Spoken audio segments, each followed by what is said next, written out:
আমার ভাইয়েরা, আল্লাহ রাব্বুল আলামিন তার আরশের চতুর্দিকে ফেরেশতাদেরকে লাইন ধরিয়ে বসিয়ে রেখেছেন এবং তারা কি কাজে আছে।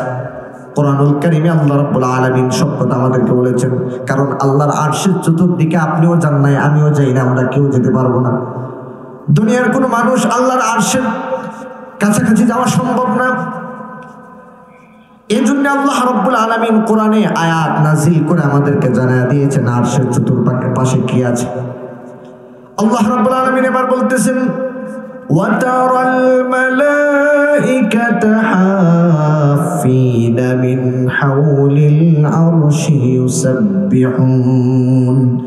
يُسَبِّحُونَ بِحَمْدِ رَبِّهِمْ। খেয়াল করে শুনেন, ইলা আখির আয়াত।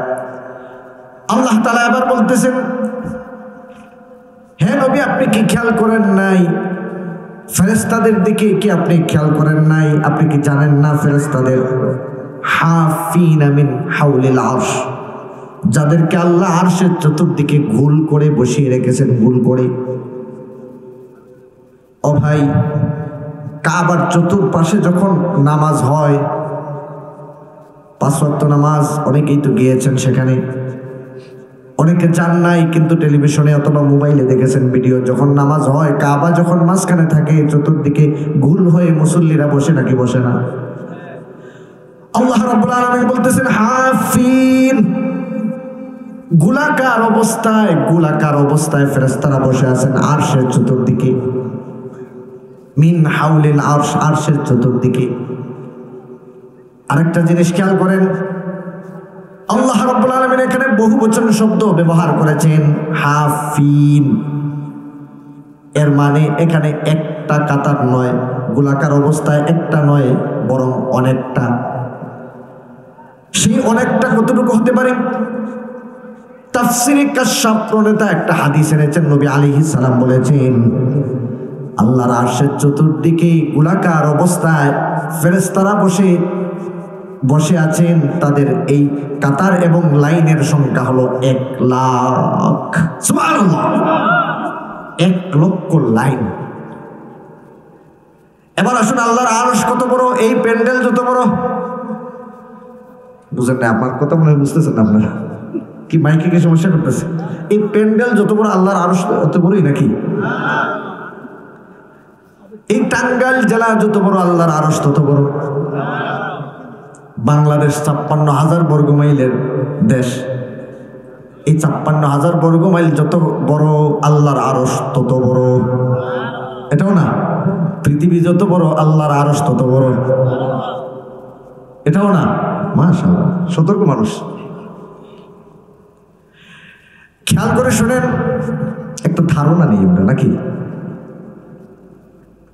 এই পৃথিবী থেকে আমরা যে সূর্যটা দেখি, সূর্যটা কত বড়? 13 লক্ষ গুণ বড়। সুবহানাল্লাহ, বাড়িতে যায় দেখি একটা ফুটবলের সমান, ছোট্ট,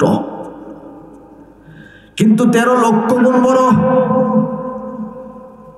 তাহলে এই পৃথিবী কত বড়? 56,000 বর্গমাইলের বাংলাদেশ। পৃথিবীর মানচিত্রে বাংলাদেশের জন্য 56,000 বর্গমাইলের এতটুকু জায়গা, যেই জায়গার ভিতরে বাংলাদেশ শব্দটাও লেখা যায় না। এত বিশাল পৃথিবী। বাংলাদেশ যত বড়, এর 22-23 ভাগ বড়, ডবল। আমাদের পার্শ্ববর্তী দেশ ভারত, ভারত থেকে আরো বড় বড় দেশ পৃথিবীতে আছে না নাই? আমেরিকা এক সিটি থেকে আরেক সিটি পর্যন্ত যাইতে বিমান দিয়ে সফর করলে সময় লাগে 8 ঘন্টা, একটা দেশের ভিতরে। যেখানে বাংলাদেশের আমাদের ঢাকা এয়ারপোর্ট থেকে জিদ্দা যারা উমরা করতে গিয়েছেন, হজ করতে গিয়েছেন সৌদিতে, সময় লাগে মাত্র 6 ঘন্টা। কয় ঘন্টা? বাংলাদেশ থেকে সৌদি যেতে। সেখানে আমেরিকার এক শহর থেকে আরেক শহর যেতে সময় লাগে 8 ঘন্টা। দেশ কত বড়! তাহলে পৃথিবীতে সবচাইতে বড় দেশের নাম কি আমেরিকা না আরো বড় আছে?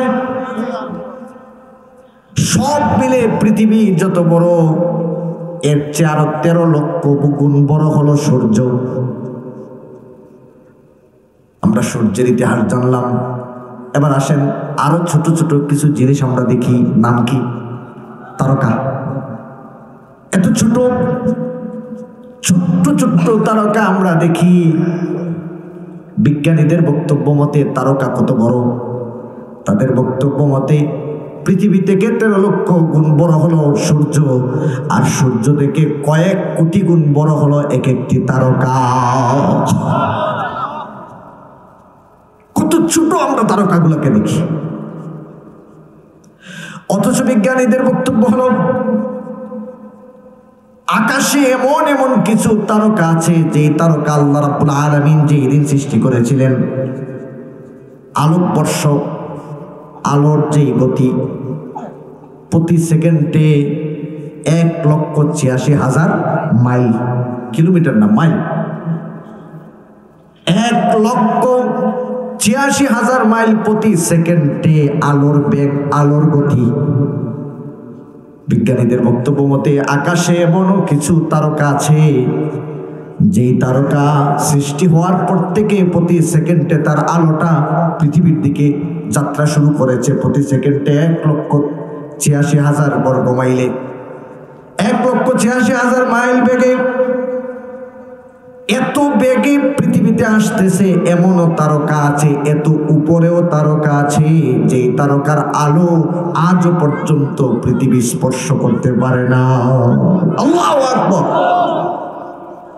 কত উপরে, আর সেই তারকা কত বড়! আমার ভাইরা বাবারা,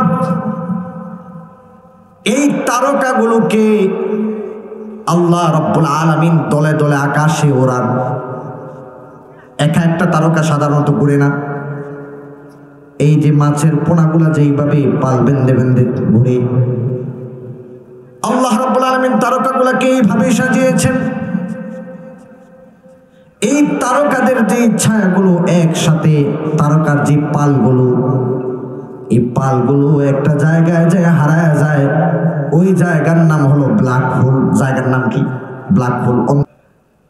যে অন্ধকার কুয়া, এমন একটি কুয়া, এমন একটি স্থান, এমন একটি জায়গা যেখানে পৃথিবী থেকে 13 লক্ষ গুণ বড় সূর্য, সূর্য থেকে আরো কোটি কোটি গুণ বড় তারকা।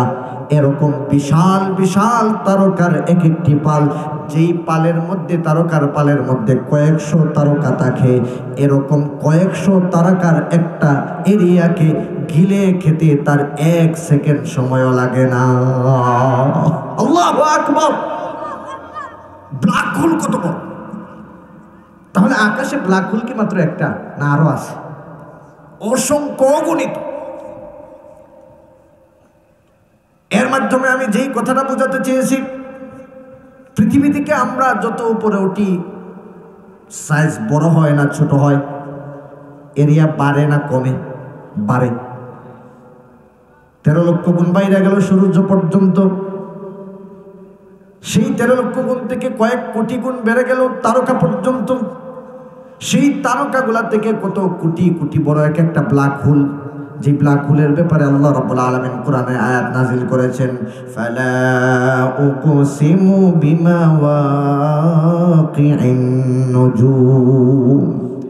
আল্লাহ বলতেছেন, আমি কসম নিচ্ছি, সেই সমস্ত অন্ধকার কুয়ার কসম নিচ্ছি, যেই কুয়াগুলার মধ্যে একটা নয়, দুইটা নয়, নাজমুন অর্থ তারকা, নুজুমুন বহুবচন ব্যবহার করেছেন, অসংখ্য অগণিত তারকা যেই কুয়ার মধ্যে, যেই গর্তের মধ্যে হারিয়ে যায়, সেই গর্তের কসম নিয়ে আমি তোমাদেরকে বলতেছি সুবহানাল্লাহ। কোরআন আল্লাহ সেই ব্ল্যাক হোলের কথা বলেছেন। তাহলে আমি যেই কথাটা বোঝানোর চেষ্টা করেছি, যত উপরে যায় তত বড় হয়। কি পরিমাণে বড় হয়, কি মাত্রায় বাড়তে থাকে। তাহলে এই জমিন যত বড়, পৃথিবীটা, প্রথম আকাশটা কত বড় হতে পারে? কারণ প্রথম আকাশের নিচে এত এত তারকা, এত এত ব্ল্যাক হোল। আর প্রথম আকাশ যেই হারে বড় হয়েছে, তাফসীর কারকরা বলেছেন দ্বিতীয় আকাশ জমিনের তুলনায় প্রথম আকাশ যত বড়, প্রথম আকাশের তুলনায় দ্বিতীয় আকাশ তত বড়। দ্বিতীয় আকাশ যত বড় তার তুলনায় তৃতীয় আকাশ তত বড়, তার তুলনায় চতুর্থ আকাশ তত বড়, তার তুলনায় পঞ্চম আকাশ তত বড়, তার তুলনায় ষষ্ঠ আকাশ তত বড়, তার তুলনায় সপ্তম আকাশ তত বড়। সব মিলিয়ে যত বড়, একটা সিদরাতুল মুনতাহা তার চেয়ে বড়। সিদরাতুল মুনতাহা আর সব মিলে যত বড়, আল্লাহর আরশ তার চেয়ে কোটি গুণ বড়। সুবহানাল্লাহ। কত বড় সে আরশ!